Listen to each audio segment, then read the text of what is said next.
ये कितनी बड़ी बात है कि हम बीमार नहीं पाए जाते हैं, हम सुरक्षित हैं, हम टेंस नहीं है, हम आनंदित हैं, हम परमेश्वर के भवन में पाए जाते हैं। भजन संहिता 30 कहता है, क्या मिट्टी तेरा धन्यवाद कर सकेगी? मिट्टी परमेश्वर का धन्यवाद नहीं कर सकती। जब कब्र में चले जाते हैं तो वो मिट्टी बन जाती है और मिट्टी धन्यवाद नहीं कर सकती, बट हम धन्यवाद कर सकते हैं। तो इसलिए बोलेंगे हालेलुया, परमेश्वर का धन्यवाद हो, प्रभु का महिमा हो कि उसने हम सबको जीवित और अच्छे से रखा है। सबकी बड़ी अच्छी अच्छी गवाही हुई है। हम आपका धन्यवाद करते हैं, परमेश्वर का धन्यवाद करते हैं कि परमेश्वर हमें अच्छी गवाहियों के साथ खड़ा करते हैं। हालेलुया। बहुत जल्दी समय आएगा, ये गवाहियां और जगह जाएंगी जो आपकी बन रही है। तो आज मैं बताना चाहती हूँ कि पास्टर्स और कलीसिया का कैसा संबंध। कल एक मेरे पास वीडियो भी ऐसे ही आया, तो बहुत अच्छा वीडियो लगा वो मुझे, और मैंने कलीसिया को भेजा, क्योंकि ये जरूरी है कि हम कलीसिया के साथ हमारा एक अच्छा संबंध हो, कलीसिया का अपने आत्मिक माता पिता के साथ अच्छा संबंध हो। और जब प्रेम बना रहता है, घर में भी तो ऐसे ही होता है कि बच्चे लड़ते फिरते हैं, तो कभी भी घर छोड़ के भाग नहीं जाते। हालेलुया। तो पास्टर्स और कलीसिया का संबंध कैसा होना चाहिए, ये मैं आज बताना चाहती हूँ, जिसमें कि निकालेंगे वचन जो है रोमन्स 13:1-8। ठीक है, कोई हमारे लिए पढ़ देगा। और रोमियो 13:1-8, उसके बीच में परमेश्वर हमें क्या बताता है। देखिए, उन पदों के लिए बताता है, उन चीजों के लिए बताता है, उन कामों के लिए बताता है जो पास्टर्स और कलीसिया के बीच में संबंध है, उनके लिए बताता है कि हमारा व्यवहार कैसा होना चाहिए। हालेलुया। तो इसलिए इसको सुने ध्यान से, जोर से पढ़ना बेटा। हर एक व्यक्ति सास के अधिकारियों के अधीन रहे, क्योंकि कोई अधिकार ऐसा नहीं जो परमेश्वर की ओर से ना हो, और जो अधिकार है वे परमेश्वर के ठहराए हुए हैं। इसलिए जो कोई अधिकार का विरोध करता है वह परमेश्वर की विधि का सामना करता है, और सामना करने वाले दंड पाएंगे, क्योंकि हाकिम अच्छे काम नहीं परंतु बुरे काम के लिए डर का कारण है। अतः यदि तू हाकिम से निडर रहना चाहता है तो अच्छा काम कर, और उसकी ओर से तेरी सराहना होगी, क्योंकि वह तेरी भलाई के लिए परमेश्वर का सेवक है। परंतु यदि तू बुराई करे तो डर, क्योंकि वह तलवार व्यर्थ लिए हुए नहीं है, और परमेश्वर का सेवक है कि उसके क्रोध के अनुसार बुरे काम करने वालों को दंड दे। इसलिए अधीन रहना न केवल उस क्रोध के डर से आवश्यक है, वरन विवेक भी यही गवाही देता है। इसलिए कर भी दो, क्योंकि शासन करने वाले परमेश्वर के सेवक हैं और सदा इसी काम में लगे रहते हैं। इसलिए हर एक का हक चुकाया करो, जिसे कर चाहिए उसे कर दो, जिसे महसूल चाहिए उसे महसूल दो, जिससे डरना चाहिए उससे डरो, जिसका आदर करना चाहिए उसका आदर करो। Hallelujah, hallelujah. परमेश्वर का वचन इतना सिंपल, इतना सीधा, लेकिन दो धारी तलवार है। और परमेश्वर का वचन कभी भी ना बदला है और ना कभी बदलेगा। हालेलुया। तो एक पास्टर और एक कलीसिया, या स्वामी और मतलब लेबर, मजदूर, दोनों हर चीज को हर जगह देखिए आप। ये केवल ये नहीं है कि मैं जो वचन से आपको समझाना मांग रही हूँ, मैंने क्या हिस्सा लिया है कि परमेश्वर का, यानी कि परमेश्वर के लोगों का और कलीसिया का, सेवकों का, कलीसिया का क्या संबंध होना चाहिए, कैसा संबंध होना चाहिए, हमें किस तरीके से एक दूसरे के प्रेम के बंधन में बंधा रहना चाहिए, है ना। और परमेश्वर का वचन कहता है, यदि धर्मी तुझे डांटे तो ये तेरे लिए अभिषेक का तेल होगा। हालेलुया। ये सब ने पढ़ा है, ये सब जानते हैं, ये सब ने सुना है, लेकिन उस समय क्या होता है, लोग भूल जाते हैं। तो जो ये वचन जो बताता है, एक अधिकार के लिए बताता है, एक पोस्ट के लिए, एक पद के लिए बताता है, कि जो ये पद देता है वो परमेश्वर की ओर से आता है। सर्वशक्तिमान वो वहां पहले ही से अपनी चीजों को, अपनी हर एक की नियुक्ति को बना करके रखता है। परमेश्वर पहले से चुन के हमें रखता है। लिखा है, मैंने तुम्हें आदि से ही चुना था। हालेलुया। उसने आपको, मुझको आरंभ से ही चुन करके रखा है। उसको पता है कि उसका कौन बच्चा क्या बनेगा और किसको वो क्या बनाएगा। तो यहाँ पर जो भी कुछ लिखा है कि हर एक क्या अधिकारियों के अधीन रहे, हर व्यक्ति प्रधान अधिकारियों के अधीन रहे।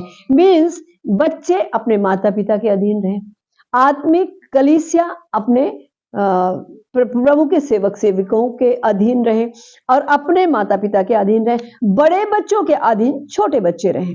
अगर कोई लेबर है तो वो अपने मालिक के फैक्ट्री के वो उसके स्वामी के अधीन रहे। तो यहाँ पर अधीनता दिखाई है परमेश्वर ने।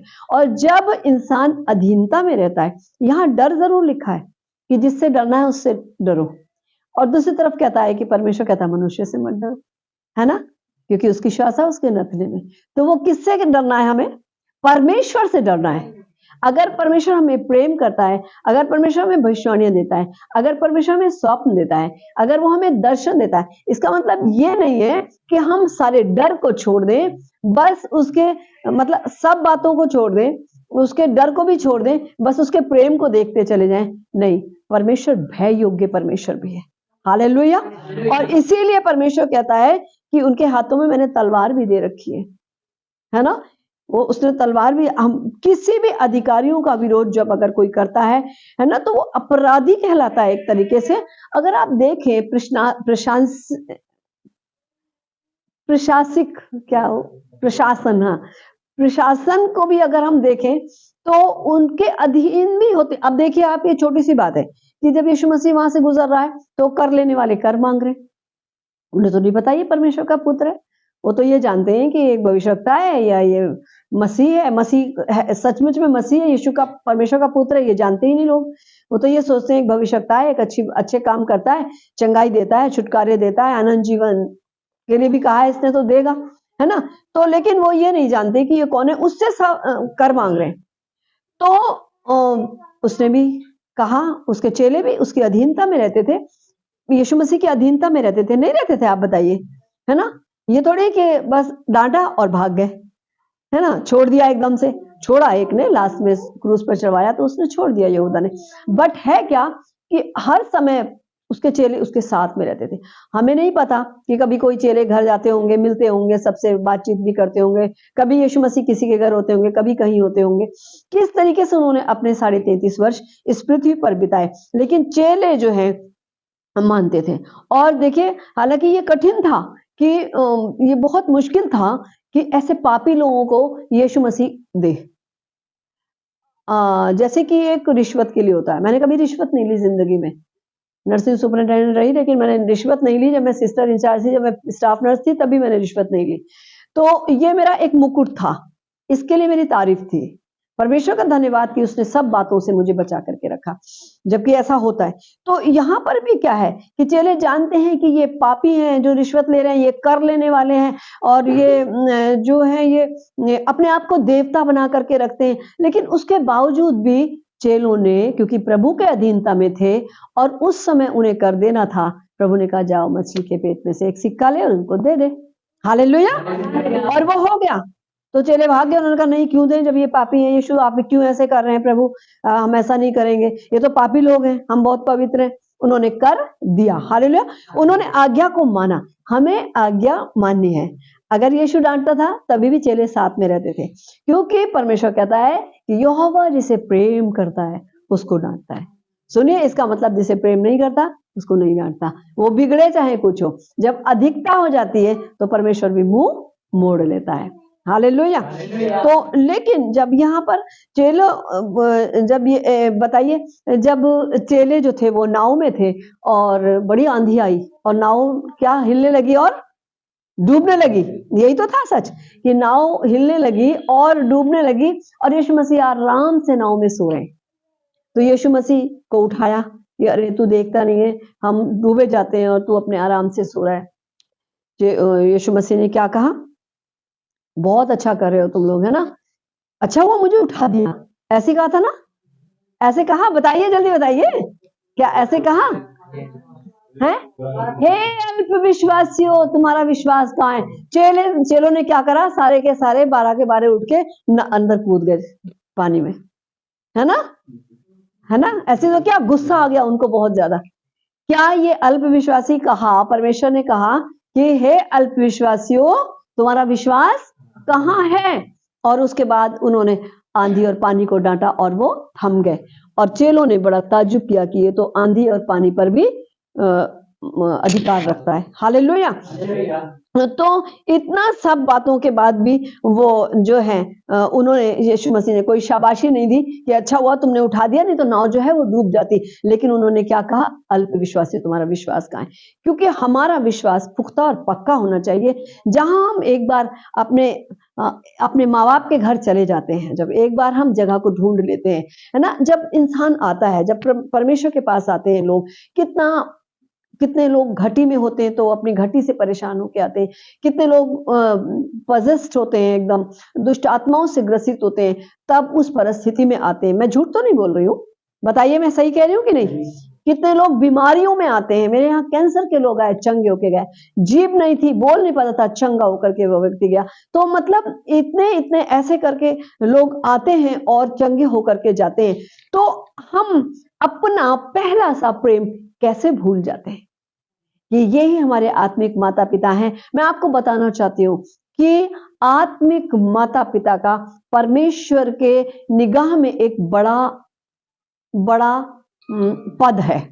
परमेश्वर ही पद देता है। आप आज विश्वासी हैं, और अगर आप विश्वास करेंगे, अगर आप आज्ञाकारिता से चलेंगे, मैंने बताया था आपको, एक पास्टर है, मैं नाम नहीं बताऊंगी, यही के हैं, क्योंकि वो एक परमेश्वर के जन ने, एक बच्चे ने प्रभु के दास दासियों की सेवा करी, और उसने ऐसी सेवा करी कि मैं देखती थी, आटा गूंदना, सफाई करना, ये करना, सारे कामों को करना, अब प्रभु के दास के पैर तक दबाना, और खाना तक बनाना, कपड़े तक धोना। मैंने देखा अपनी आंख से, मैं झूठ नहीं बोल रही यहाँ खड़े होकर के।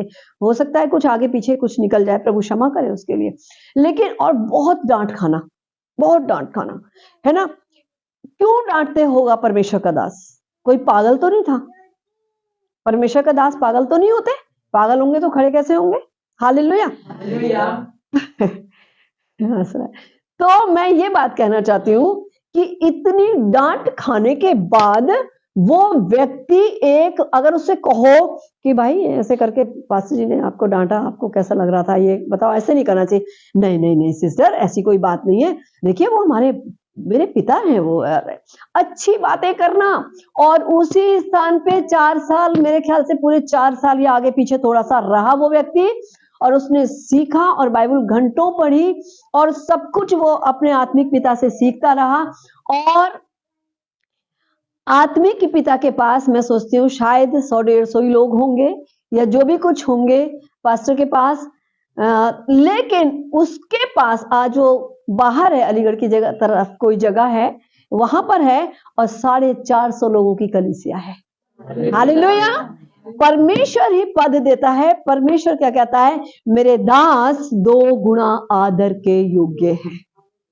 और आप जानते हैं कि 2 गुना आदर के योग्य क्यों है? कितना है 2 गुना आदर? कितना है 2 गुना आदर? मिनिस्टर से 2 गुना। अगर आप कोई अभी मिनिस्टर आपके घर, आपके चर्च में आ रहा हो, आपके शहर में आ रहा हो, सफेद लकीरें चूने की सड़क के किनारे होंगी, झाड़ू लगी होगी, सफाई होगी, जगह जगह डेकोरेशन होगा, और पानी छिड़का हुआ होगा रोड पे। परमेश्वर कहता है 2 गुना आदर के योग्य मेरे दास दासी हैं।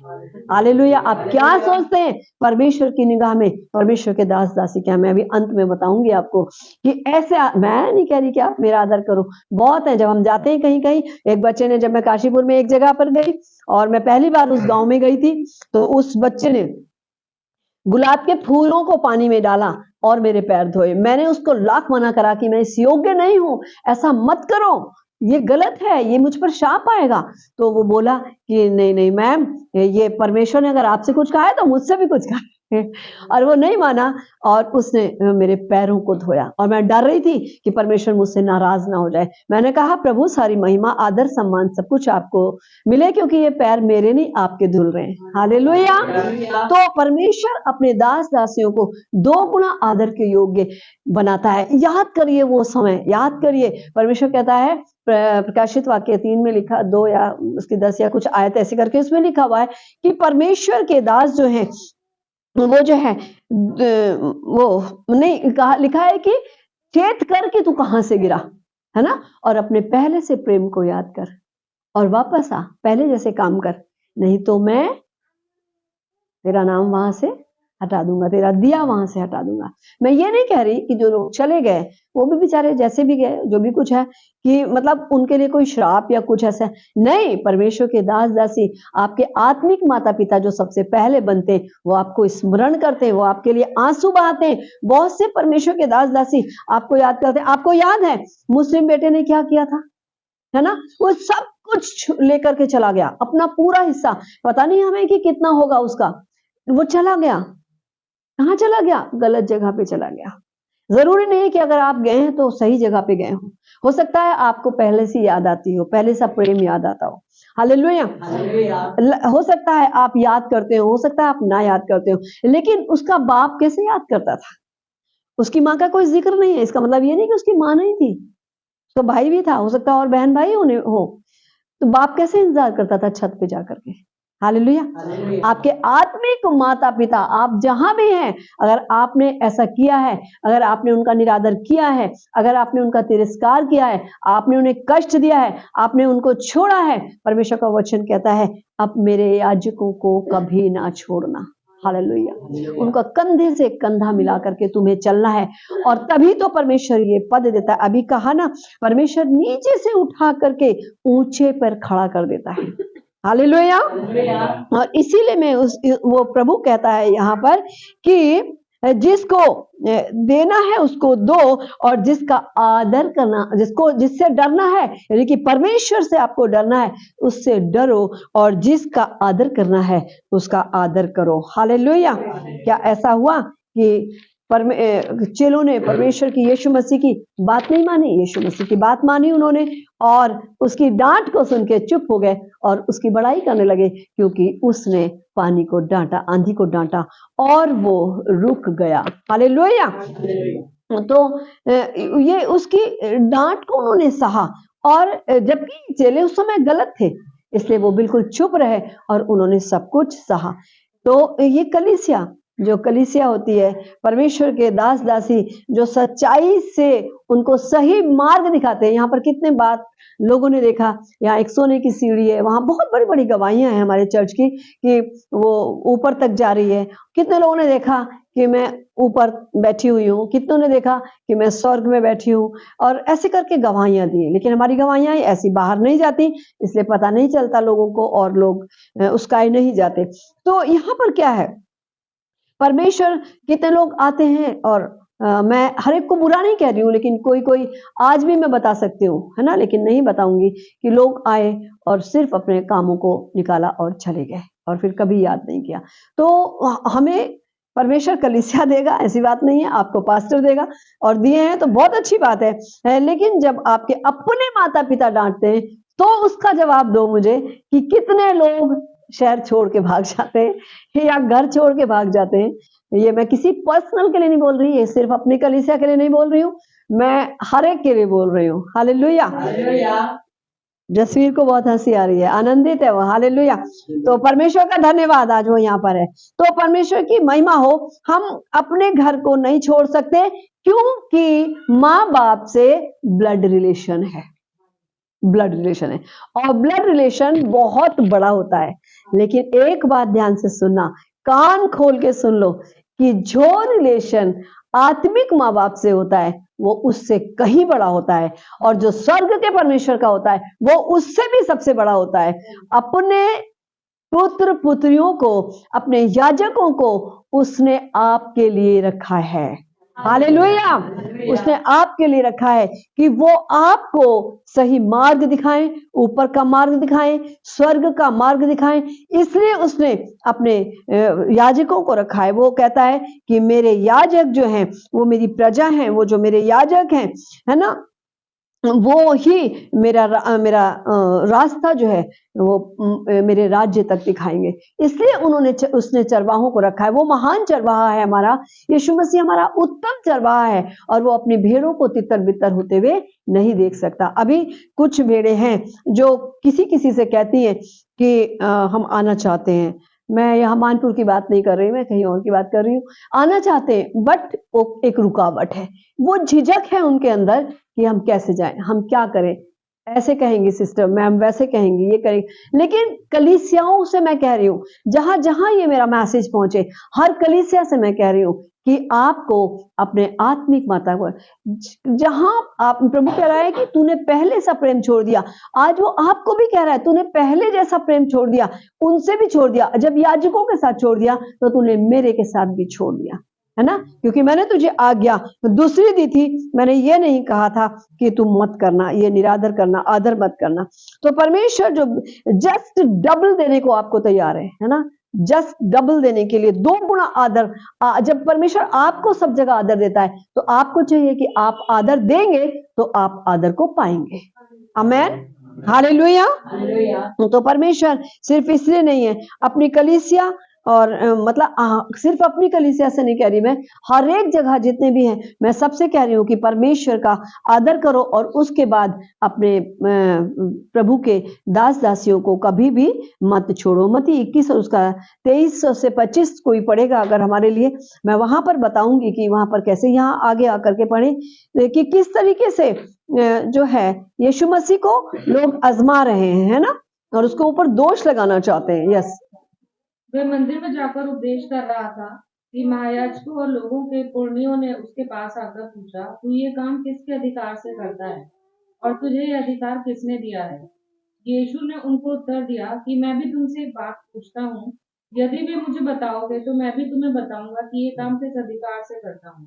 यूहन्ना का बपतिस्मा कहाँ से था, स्वर्ग की ओर से या मनुष्य की ओर से था? तब वे आपस में वाद विवाद करने लगे कि यदि हम कहें स्वर्ग की ओर से तो वे हमसे कहेगा, फिर तुमने उसकी प्रतीति क्यों ना की?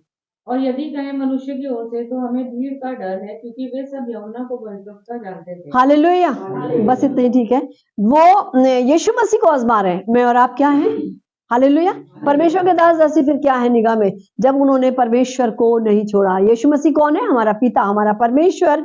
और यहाँ पर जो है पुरनीय लोग आजमा रहे हैं, याजक महायाजक लोग, पुरनीय लोग आजमा रहे हैं उसको, तो और उसके ऊपर दोष लगा रहे हैं कि तू किसके अधिकार से ही करता है। ये नहीं कर रहे कि भाई इतने बड़े बड़े वो मिरेकल कर रहा है तो उसको देखें, उसको सुने और उसकी बात को माने, लेकिन कह क्या रहे हैं कि तू ये किसके उससे करता है। और फिर क्या कह रहे हैं, और भी बहुत सी बातें कह रहे हैं, अरे ये उसका बेटा नहीं है, ये इसका बेटा नहीं है, इसके भाई बहन यहाँ पर नहीं रहते, और ऐसे ऐसे करके दोष लगा रहे हैं। तो हम फिर क्या है?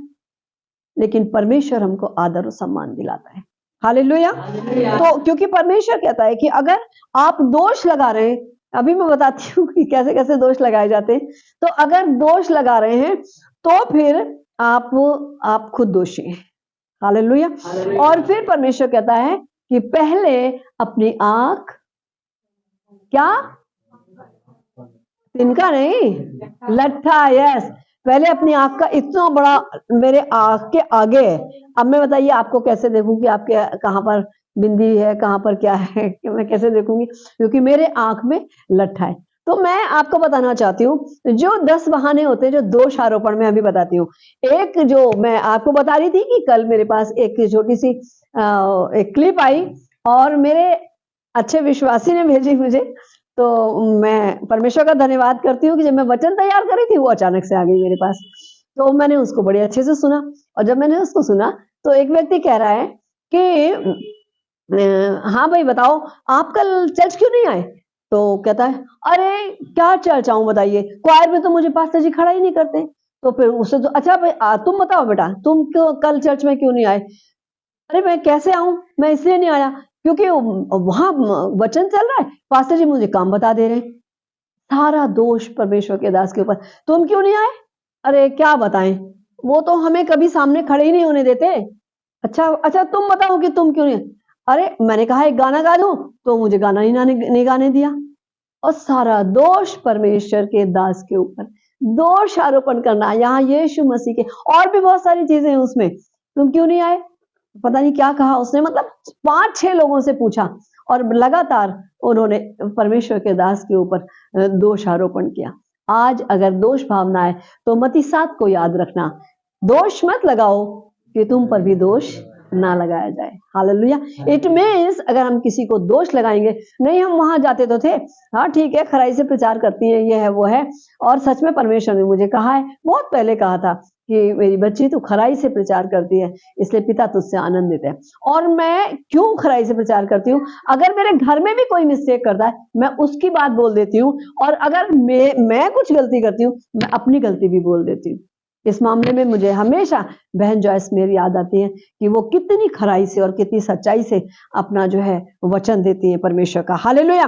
तो मैं आपको ये बताना चाहती हूँ कि जब वो याजक और वो मतलब अगर आपके पिता माता कुछ कहते हैं, आप क्या दोषारोपण करेंगे? आपने ही ऐसा किया। कितने बच्चे कह देते हैं, अरे क्यों पैदा किया आपने हमें, फिर अगर ऐसे नहीं करना तो ऐसे। ऐसा गलत है, ऐसा नहीं करना चाहिए। जैसे अपने माँ बाप से प्यार करते हैं, ऐसे ही आप अपने पास्टर्स को, अपने जो भी हैं, मतलब सेवक सेविकाएं जो भी हैं, आपको चाहिए कि आप उनकी चिंता करें। मैंने ऐसा भी चंडीगढ़ में एक घर देखा पास्टर्स का, मतलब ये लगा अजीब सा कि सब लोग जो हैं, क्योंकि हमने जो जिस चर्च में मैं गई थी, मैंने ऐसा नहीं देखा था, लोग नहीं आ पाते थे अंदर, इतना लोग नहीं जा पाते थे, मैं तो चली जाती थी खैर। तो वहां मैंने देखा कि सारी कलीसिया आ रही है और बिल्कुल अंदर चले जा रहे हैं, कमरों में, किचन में चले जा रहे हैं। मैंने कहा पास्टर जी, ये सब हैं, चर्च छूटा नहीं कि आपने आपके घरों कोई इधर कोई उधर ऐसे करके, मतलब मेरी गलत बात थी ये वैसे। तो फिर मैंने पूछा, क्योंकि मुझे अजीब सा लगा, तो मैंने पूछा तो उन्होंने कहा सिस्टर जी, इनको मैंने पूरा अधिकार दे रखा है, ये घर में जाएं। ये लोग करते क्या है, ये लोग जाते हैं, मैं कहता हूँ चाय बनाओ, खाना बनाओ, खाओ, सब कुछ करो। मैं भी कहती हूँ, ऐसी बात नहीं है, बाद में सीखी ना। हालेलुया। तो परमेश्वर का धन्यवाद हो। तो वो उनकी वाइफ ने बताया कि हमारी कलीसिया इतनी अच्छी है कि हमारा कोई डिब्बा कभी किचन का खाली नहीं होने देती। हमारे किचन में जाते हैं बहाने से कि हम चाय बनाने जा रहे हैं, लेकिन जाते हैं अगर कोई मसाला कम है, कोई चीज कम है, आटा दाल चावल कम है, तो तुरंत के तुरंत उसी समय मंगवा करके हमारे डिब्बे भर देते हैं। हालेलुया। मैं ये नहीं कि मेरे डिब्बे भर देना, मैं बता रही हूँ वो ऐसा संबंध, पास्टर भी ऐसे ही, सिस्टर भी ऐसे ही, और कलीसिया भी ऐसी। कलीसिया कभी उनको छोड़ती नहीं, बढ़ती है पर छोड़ती नहीं। हालेलुया। और वो भी बहुत अच्छे पास्टर हैं, और मुझे ये सब कुछ फिर बाद में बहुत अच्छा लगा, और मैंने कहा कि बिल्कुल ऐसा ही होना चाहिए। तो जैसे सच में जो कलीसिया और पास्टर का संबंध होता है, वो एक तरह से परमेश्वर का और मनुष्य का संबंध होता है, लेकिन बहुत से लोग उसको मान लेते हैं और बहुत से लोग मानना पसंद नहीं करते। हालेलुया। तो इसलिए हमारा कैसा संबंध होना चाहिए परमेश्वर के साथ, है ना? बाइबल में लिखा है, वचन कहता, परमेश्वर ने बोला कि तेरे सिखाने वाले 1000, लेकिन तेरा पिता एक ही है। हालेलुया। तेरे सिखाने वाले 1000 हो सकते हैं, लेकिन तेरी शिक्षा देने वाले 1000 हो सकते हैं, तुझे सलाह देने वाले 1000 हो सकते हैं, लेकिन तेरा पिता एक ही है। इट मीन्स तेरी माता भी एक ही है। हालेलुया। इसका मतलब तेरी माता भी एक ही है, उनका तिरस्कार कभी भी नहीं करना है, क्योंकि जो अनादर करते वो अनादर को पाते ही हैं, चाहे कुछ भी हो जाए। परमेश्वर कहता है इस बात को। और सच में अगर आप देखिए संसारिक तौर से, क्या आप कर सकते हैं ऐसा कि अगर आपके एक माता है तो आप जल्दी से जाकर के एक आंटी को ले आए कि नहीं ये हमारी दूसरी माता है? आप बर्दाश्त नहीं करेंगे, उसे आंटी कहेंगे। उसको अगर दूसरी शादी भी कोई कर लेगा तो उसको भी आप कभी भी माँ नहीं कहेंगे, आंटी ही बोलेंगे। मैं सोचती हूँ अगर छोटा बच्चा होगा वो तो सीख जाएगा, बड़ा होगा तो ऐसा नहीं होगा। या कोई सौतेली माँ ले आए या सौतेला बाप ले आए या हजारों ले आए, ऐसा नहीं हो सकता। वो एक बदनामी की बात होती है, नहीं हो सकता ऐसा बिल्कुल भी। फिर हम ऐसे कैसे भूल जाते हैं इस बात के लिए कि परमेश्वर ने हमें जिस जगह पे आप सबसे पहले आए, आपको चंगाई दी, छुटकारा दिया, शांति दी, आपको बढ़ोतरी दी, आपको आशीषें दी, और फिर उसके बाद आपने है अपना बसेरा कहीं और बना लिया। मैं खुल के बोल रही हूँ, क्योंकि परमेश्वर इस बात को पसंद नहीं करता। तभी तो परमेश्वर ने कहा कि तुम मेरे याजकों को ना छोड़ना। आप एक बार घर बनाएंगे, आप 50 बार घर नहीं बना सकते। वो बात अलग है कि पुराना हो गया है उसकी, क्योंकि वो संसारिक है, उसको तोड़ फोड़ के आप दोबारा बना सकते हैं। हालेलुया। और ये पास्टर जो हैं, ये परमेश्वर के दास जो हैं, आपके लिए आंसुओं से उस समय दुआ करते हैं। जब आपके कोई भी समस्या बताते हैं तो आपके लिए आंसुओं से दुआ करते थे आपके लिए, और करते हैं। ऐसी बात नहीं कि लोग छोड़ते, परमेश्वर के दास दासी लोग आपको स्मरण करते हैं। आप कहीं भी हो आपको स्मरण करते हैं, क्योंकि वो पहला अर्ली चर्च है। कोई भी आता है हमेशा उसको वो याद में एक मेमोरी में यहाँ पर फिक्स हो जाते हैं वो लोग, और फिर कभी ना कभी उनकी अच्छाई या बुराई याद आती है। हालेलुया। अभी की बात है, मेरे घर में जाकर के मेरे बच्चों से एक सिस्टर ने कुछ कुछ बातें करी मेरे अगेंस्ट में। मैंने कहा कोई बात नहीं, परमेश्वर को सौंप देती हूँ मैं, परमेश्वर देखेगा, मुझे क्या करना है। हालेलुया। बच्चों ने बताया, माँ बाप से बच्चे कभी छुपाते नहीं है। तो ऐसा मत करिए, मत करिए। किसी का घर बिगड़ेगा, झगड़े होंगे, उससे कोई फायदा नहीं होगा। तो ये काम करना परमेश्वर को भाता नहीं है। और देखिए, परमेश्वर जो आपको देना होगा तो वो आपके घर में भी दे देगा। जो नहीं देना होगा, आप बड़े से बड़े भविष्यवक्ताओं के पास चलिए, जो परमेश्वर का इरादा होगा वो पूरा होगा, वो वहां पर भी नहीं देगा। कितने लोग बड़े बड़े जगहों में चले आए, बस को पकड़ पकड़ के, बड़े बड़े लोग मिले भी नहीं, मुलाकात भी नहीं उनकी, ऐसे कैसे वापस आ गए। ना वहां मिला और ना अपने घर में मिला। परमेश्वर की इच्छा नहीं होगी तो वो कहीं भी आपको कुछ नहीं देगा। और परमेश्वर की इच्छा होगी, आप रास्ते में चल रहे होंगे ना, या घर में बैठे दुआ कर रहे होंगे, वही कौवा आकर के रोटी और वो खिला जाएगा। परमेश्वर का स्वर्गदूत आकर के आपको रोटी खिला देगा, सुराही रख देगा पानी की, आपको आत्मा और जल से आपको तृप्त करेगा परमेश्वर। हालेलुया। परमेश्वर स्वर्गदूत के द्वारा कहीं पर भी भेज देगा, कुछ भी भेज देगा। हालेलुया। आपके लिए उपाय कर देगा। मैं एक पास्टर की गवाही जानती हूँ कि उनके पास उस दिन कुछ नहीं था, चीनी पत्ती भी नहीं थी, पोटली गिर गई। पता नहीं किसकी पत्ती होगी, किसका चीनी होगा, क्या होगा, वो गिर गई और सचमुच में उन्होंने फिर चाय बना करके भी उन्होंने गवाही दी। हालेलुया। ये बड़ी बड़ी बातें हैं, परमेश्वर सब कुछ कर सकता है ना। जे आपकी भलाई के लिए पिता परमेश्वर सब कुछ करता है। हम आज यहाँ हैं, कल वहाँ हैं, परसों यहाँ हैं, ये सब चीजें परमेश्वर को नहीं भाती, नहीं अच्छी लगती। मेरी बातें बुरी लगे जिसको भी, कोई बात नहीं, नो प्रॉब्लम, मैं सॉरी नहीं कहूंगी, क्योंकि मैं सही बोल रही हूँ, है ना। क्यों ऐसा करते हैं? क्या अपने आत्मिक पिता को, आप आत्मिक पिता को, आत्मिक माता को धोखा दे देते हैं और अपने घर को धोखा नहीं देते? अरे घर छोड़ के भाग जाइए, फिर कहाँ रहेंगे जाकर के अगर अपने घर को छोड़ेंगे? No, I should say. तो कोई प्रॉब्लम नहीं है किसी को, सब मेरे बच्चे हैं यहाँ पर। हालेलुया। तो परमेश्वर के पास हमारा लेखा जोखा है, परमेश्वर ही सब भलाइयों को करता है। और परमेश्वर का वचन कहता है, अगर धर्मी जन तुझे डांटे तो वो तेरे लिए अभिषेक का तेल होगा। हालेलुया। अगर आप उसको तुच्छ जानेंगे तो आशीष नहीं पाएंगे, और अगर आप उसको अभिषेक का तेल जानेंगे तो अभिषेक का तेल आ जाएगा। मैंने कहा आपको, प्रकाशित वाक्य 2:4-5 में लिखा है, पिता का वचन हमें क्या कहता है? चेत कर कि तू कहां से गिरा और मन फिरा, और पहले के समान काम कर। यदि तू मन ना फिराएगा तो मैं तेरे पास आकर के तेरा दीवट उस स्थान से हटा दूंगा। हालेलुया। क्यों कह रहा है परमेश्वर ऐसा? क्योंकि वो नहीं चाहता उसके बच्चे बैकस्लाइड जाएं। बैकस्लाइड का मतलब है जब जगह छोड़ेंगे, इट मींस बैक हो गए ना, बैकस्लाइड हो गए। और जरूर है कि हर समय हर जगह कोई चैन नहीं मिलता। कभी कभी किसी को चैन नहीं मिलता तो वो फिर फोन करते हैं, फिर बातचीत करते हैं, फिर आते भी हैं, अच्छा है। हालेलुया। लेकिन दुष्ट वो काम करता है कि तोड़ मोड़ कर देता है, कलीसिया में विघ्न डलवाता है, कलीसिया को तोड़ना चाहता है। और अभी भी एक बहन ने हमारे यहाँ पर वो गवाही भी दी थी कि मैं हर संडे तैयार होती हूँ और एकदम से 2 मिनट पहले कुछ भी होता है, वो सब शैतान की चालें। आने से पहले आप प्रार्थना करिए। और पिता लिखा है कि जिसको प्रेम करता है उसको ताड़ना देता है। तो अगर मैंने डांटा, अगर कोई और पास्टर सब डांटते, सारी कलीसिया, अगर कोई नहीं डांटता है तो वो सही नहीं है आपके लिए। अगर आपको गलत देख के आपका कोई पास्टर नहीं डांटता है, नहीं समझाता है, लिखा है वचन में, डांट, समझा, उल्हाना दे, यानी कि टोनबाजी भी कर देना, कोई बात नहीं, चलेगा। हालेलुया। तो उसके बाद ये है कि हम जो है हर चीज को हल्के में ना ले। इस बात को परमेश्वर की तरफ से, परमेश्वर 1 कुरिन्थियों उसका 10 और 2 में क्या लिखा है, मैं बहुत स्किप कर दिया है मैंने क्योंकि टाइम हो गया है। तो वहां पर लिखा हुआ है 10 उसकी 2 में, इसलिए जो समझता है कि मैं स्थिर हूं वो चौकस रहे कि गिर ना पड़े। ध्यान रखिए, चौकस रहिए, आपको कहाँ होना चाहिए, कहाँ नहीं होना चाहिए।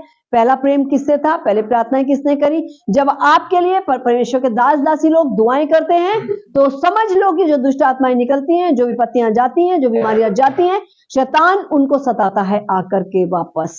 हालेलुया। वो आपके लिए बहुत कुछ सहते हैं, उपवास रखते हैं और आपके साथ साथ चलते हैं, आपकी दुआओं का जवाब मिलता है ना, गिर ना पड़े। सो आज जो है अकेले और अलग मत रहिए, अपने लोगों से मिलिए जुलिए, अगर गलती करिए तो परमेश्वर से क्षमा मांगिए, है ना। इसीलिए परमेश्वर ने कहा कि मेरे याजकों को ओल्ड टेस्टमेंट में लिखा है कभी मत छोड़ना, क्योंकि वो आपके लिए आंसू बहाते हैं, आपको याद करते हैं, आपके साथ होते हैं, आपके लिए प्रार्थनाएं करते हैं। व्यवसाय विवरण 19 उसका 16-17 उसमें प्रभु पता क्या कहता है, किसी को मिले तो पढ़ दीजिए, 1 मिनट और है मेरे पास।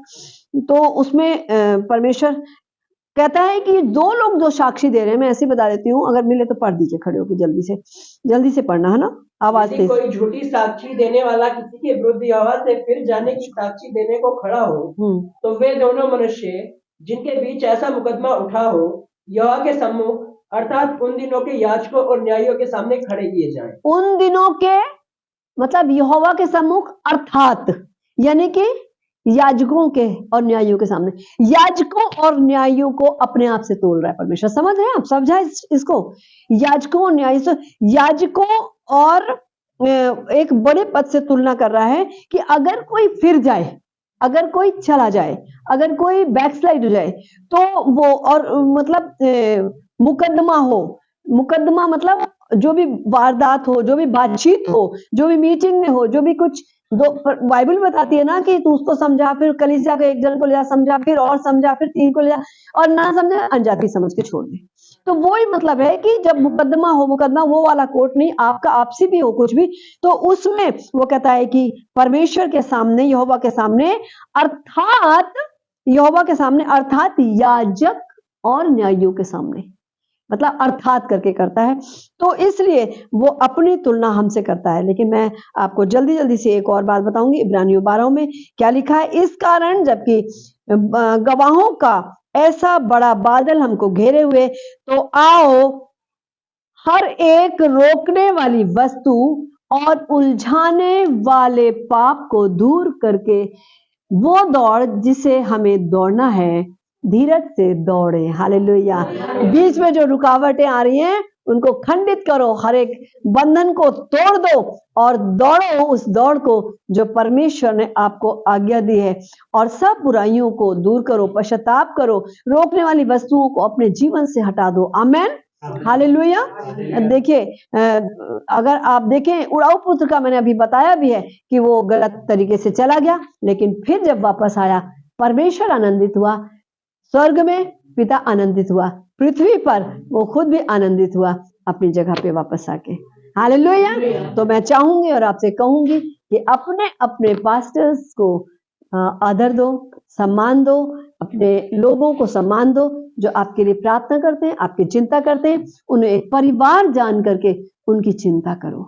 हालेलुया। चिंता का मतलब ये नहीं कि आप सारा धन से कोई मतलब नहीं है इसका। आपकी प्रार्थनाएं होंगी, परमेश्वर हमें दे देगा। सिर्फ आपकी प्रार्थनाएं चाहिए, आपका प्रेम चाहिए, और हमारा प्रेम आपको चाहिए। हालेलुया। प्रभु आपको आशीष दे। God bless you. छोटी सी प्रार्थना करते हैं। परमेश्वर पापा, आपका धन्यवाद करते हैं, आज के वचन में आपने कार्य किया। पिता पुत्र पवित्र आत्मा आपको धन्यवाद करते हैं, आपको पहला स्थान देते हैं, आपको धन्यवाद देते हैं पिता। मैं नहीं परंतु आप बोले, और आपके बच्चों के जीवन में ये काम करने पाए पिता। ये जो समय इतना दिया गया है पिता, जो आपने समय दिया, आप बोले हैं ये उनके जीवन में काम करे, और एक मेल मिलाप की आत्मा उनके जीवन में आ जाए मेरे प्रभु। और पिता परमेश्वर वो सोचे कि वो क्या कर रहे हैं मेरे परमेश्वर, और उनके लिए आप मार्गों को खोल दीजिए मेरे प्रभु जी, ताकि वो पिता परमेश्वर आपके राज्य में प्रवेश कर सके, और पिता कभी भी बैक स्लाइड ना होने पाए। पापा ईश्वर राजा, हम आपका धन्यवाद करते हैं, और जो लोग शेयर करते हैं इसको पिता परमेश्वर, उनकी सहायता करना, उनको हर एक उनकी कमी घटी को पूरी करना पिता, क्योंकि वो प्रचार कर रहे हैं मेरे परमेश्वर, क्योंकि वो आपके दास दासियों की तरह कार्य कर रहे हैं पिता परमेश्वर। जितने ज्यादा लोगों को ये जाएगा वो शिक्षा प्राप्त करेंगे मेरे प्रभु। हम आपका आपका धन्यवाद करते हैं, आपकी महिमा हो। पिता परमेश्वर इस प्रार्थना को और इस वचन को आपके लहू में ढाक के आपके हाथों में दे देते हैं। हर एक दुनिया की कलीसिया में आप काम करिए पिता परमेश्वर, आपके पवित्र हाथों में सब कुछ देते हुए इस प्रार्थना को पिता पुत्र पवित्र आत्मा के नाम से विश्वास की कसौटी पे कस के मांग लेते हैं। आमेन और फिर आमेन। God bless you. प्रभु सबको आशीष दे।